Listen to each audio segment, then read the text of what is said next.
मौसम परिवर्तन के साथ गले में जकड़न, बुखार और इस तरह के बीमार जो मरीज़ होते हैं उनकी तादाद अक्सर बढ़ती जाती है और एक बार फिर से वही आलम है। और जिस तरह का वायरल अब है तो कहीं न कहीं लोग बेहद परेशान हैं। ऐसे में लोगों को किस तरह से सावधानियां बरतनी चाहिए, एक बार फिर से हमारे साथ भिवानी के सीएमओ डॉक्टर रघुवीर सांडिल्य हैं, उनसे बात करेंगे। सर, वायरल जो है इन दिनों इस तरह का है कि बुखार 5 से 7 दिन, 8 दिन, 10 दिन तक लगातार चलता रहता है, लोग बेहद परेशान रहते हैं। किस तरह का वायरल, किस तरह का बुखार और किस तरह की सावधानियाँ बरती जानी चाहिए और क्या कॉम्प्लिकेशंस हो? वायरल फीवर में हमें सावधानी ये है कि सबसे पहले ये जो वायरल के लिए अननेसेसरी एंटीबायोटिक लेते हैं उसको ना लेना चाहिए, क्योंकि एंटीबायोटिक जो होती है वायरस पर कोई इफ़ेक्ट नहीं डालती। हमें इसमें जो सावधानी बरतनी चाहिए कि हम ज़्यादा से ज़्यादा प्रोटीन डाइट लें और ज़्यादा फ्लूइड लें, आराम करें। अगर जो सिम्टम गला ख़राब है, हमारे छींकें आती है, खांसी आती है, तो उसको सिम्टोमेटिक ट्रीटमेंट एंटी टिश्यू है, जो कफ़ की कोई सिरप है वो ले सकते हैं, अदरक शहद ले सकते हैं। तो हमने सिम्टोमेटिक ट्रीटमेंट पर ज़्यादा ध्यान रखना चाहिए। कॉमन कोल्ड है, इन्फ्लुएंजा वायरस है, ये सीजनल जो वायरस होती है वो 3 से 5 दिन में ठीक हो जाता है। अगर जिसकी इम्यूनिटी कम है, जैसे बच्चे हैं या कम्युनिटी जिसकी इम्यूनिटी जैसे कि कैंसर का मरीज़ है, डायबिटीज़ है, ओल्ड एज का है, उसमें थोड़ा लंबा हो सकता है। उसमें हमने डॉक्टर की सलाह भी साथ साथ में लेनी चाहिए कि कोई सेकेंडरी इन्फेक्शन ना हो जाए। इसके लिए जो हमारा सीजनल वेरिएशन के साथ साथ में इस सीज़न में हमारा एयर पोल्यूशन का भी समस्या आ जाती है, जिसकी वजह से हमारी रेस्पिरेटरी सिस्टम है वो भी उसमें हाइपर सेंसिटिविटी के कारण उसके सिम्टम भी बढ़ जाते हैं। और किसी में जो हमारा जो एयर पोल्यूशन डायरेक्ट और इनडायरेक्टली रेस्पिरेटरी की जो डिजीज़ है, जैसे ब्रोंकियल अस्थमा का एग्जर्बेशन है, सीओपीडी, एम्फाइसीमा का एग्जर्बेशन में सहयोग करता है, उसमें प्रिसिपिटेट कर देता है सिम्टम को। और ये डायरेक्टली उसमें काज भी होता है एम्फाइसीमा, क्योंकि पोल्यूशन ज़्यादा होगा। पोल्यूशन मेनली जो एयर में होता है वो एक तो डस्ट के कारण होता है, एक दूसरा स्मोक के कारण होता है।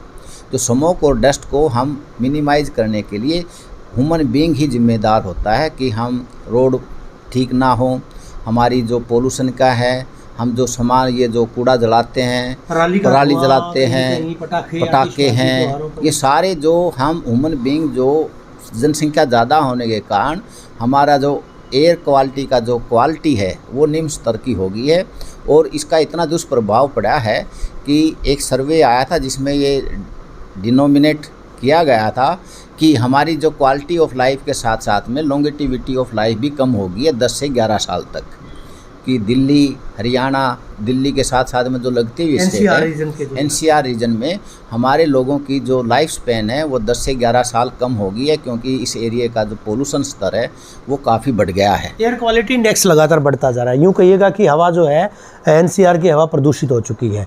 एक सप्ताह पहले भिवानी में एयर क्वालिटी इंडेक्स 117, 127 दिनों दिन बढ़ा था, 127, 147, 157, 185 और दशहरे के अगले दिन जो हमने नोट किया था 217 तक पहुंचा था। और आज भी वही स्थिति है। सर, उस पर उसको कैसे दुरुस्त किया जा सकता है? हालांकि उसको दुरुस्त करना एक अकेले आदमी या एक विभाग का जो है काम नहीं है, लोगों को अवेयर होना होगा।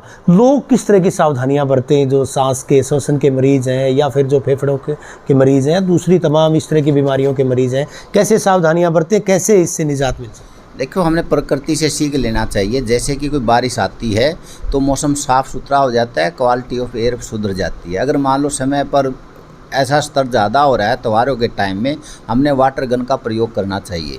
शहर में अगर वाटर गन का प्रयोग करेंगे तो उसमें आर्टिफिशियल बारिश से, बौछार से जो पोल्यूटेड पार्टिकल होते हैं, जैसे मैंने बताया स्मोक है, डस्ट है, पार्टिकल, वो उस पानी के द्वारा नीचे सेटल हो जाते हैं, तो हमारी क्वालिटी की एयर जो है वो बढ़ जाती है। तो ख़ास करके हमें इस पर ध्यान देना चाहिए। जो त्यौहार के टाइम में जो लोग पटाखे जलाते हैं, पराली जलाते हैं और पोल्यूशन को कूड़ा को जलाते हैं, इस समय को कंट्रोल करने के लिए हमने वाटर गन का प्रयोग ज़्यादा से ज़्यादा करना चाहिए। और एक जिम्मेदारी से हम अपना नागरिक समझते हुए हम किसी कूड़े को जलाएं नहीं, उसको प्रॉपर सेग्रीगेशन करके उसको डिस्पोज ऑफ करवाएं। जो मरीज़ हैं, जो ग्रस्त हैं इनसे, या जिनको दिक्कत होती है, एलर्जिक जो पेशेंट्स हैं, वो क्या करें सर? उनका तो जीना इस समय में बड़ा दुर्बिर हो जाता है, क्योंकि एक तो त्यौहार होता है और त्यौहार में पोल्यूशन ज़्यादा होने के कारण उनकी सिम्टम एग्जर्बेट हो जाते हैं। वो बेचारे क्या रू करते हैं, अस्पताल में दाखिल होना पड़ता है उनको, उनकी जो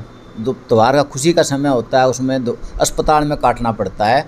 तो जैसे कि अस्थमा जो पेशेंट है उसको जो स्पाज्म हो जाएगा, सांस नहीं आएगा, COPD, एम्फाइसीमा है, ब्रोंकाइटिस है, तो इसमें जितने भी रेस्पिरेटरी की जो बीमारियां हैं उसमें एयर पोल्यूशन से उनका एग्जर्बेशन हो जाता है। और कई बार एग्जर्बेशन इतना ज़्यादा हो जाता है कि उनको दाखिला होना पड़ता है। उसका इकोनॉमिकल लॉस भी ज़्यादा होगा अगर मान लें हमारी पोल्यूशन बढ़ता है तो त्यौहार के टाइम। उसका मैंने बताया कि इसका समाधान यही है, वाटर गन का प्रयोग करें, खास करके जो पोल्यूटेड एरिया है उसमें देख करके। एक इसमें क्वालिटी ऑफ जो है ज़्यादा ख़राब है तो उसमें वाटर गन का प्रयोग करें। आम जन कैसे बचे सर? आम जन तो यही है कि अपना कपड़े का ढक कर के रखे, मास्क लगा के रखे, और जो हमारी जिम्मेदारी है कि कूड़े को कोई फूंकता है ना फूंकने दे, ना फूके, क्योंकि धुआं जो है वो जिम्मेवार है। और जो रोड टूटे हुए हैं, जो धूल उठती है, उसके लिए प्रशासन या जो कंस्ट्रक्शन का विभाग है वो जिम्मेदार है कि जो धूल और धुआं दोनों से अगर हम बच लेंगे तो हमारा एक पोल्यूशन कम हो जाएगा। शुक्रिया हमसे बात करने के लिए। भिवानी के सिविल सर्जन डॉक्टर रघुवीर सांडिल ने बड़ी महत्वपूर्ण जानकारियाँ साझी की हैं और प्रदेश का जिम्मेदार चैनल होने के नाते, प्रदेश का नंबर 1 और सबसे भरोसेमंद न्यूज़ चैनल होने के नाते इंडिया न्यूज़ हरियाणा भी तमाम लोगों से यही अपील करता है कि त्यौहार, जिस तरह से त्योहारी सीज़न है, रंग में भंग ना डालें, कतई ना डालें। क्योंकि इस तरह से जो रेस्पिरेटरी पेशेंट्स की बात करें, दूसरे आम जो मरीज़ हैं उनकी बात करें, बुज़ुर्गों की बात करें, बच्चों की बात करें, उनको बेहद परेशानियों से रूबरू इस तरह से प्रदूषण की वजह से होना पड़ता है। ऐसे में खुद भी बचें, दूसरों को भी बचाएं। शुद्ध हवा में अगर रहना है तो निश्चित तौर पर इस तरह के एहतियातन कदम उठाने होंगे। वीडियो जर्नलिस्ट सुमित अवस्थी के साथ रवि जांगड़ा, इंडिया न्यूज़ हरियाणा।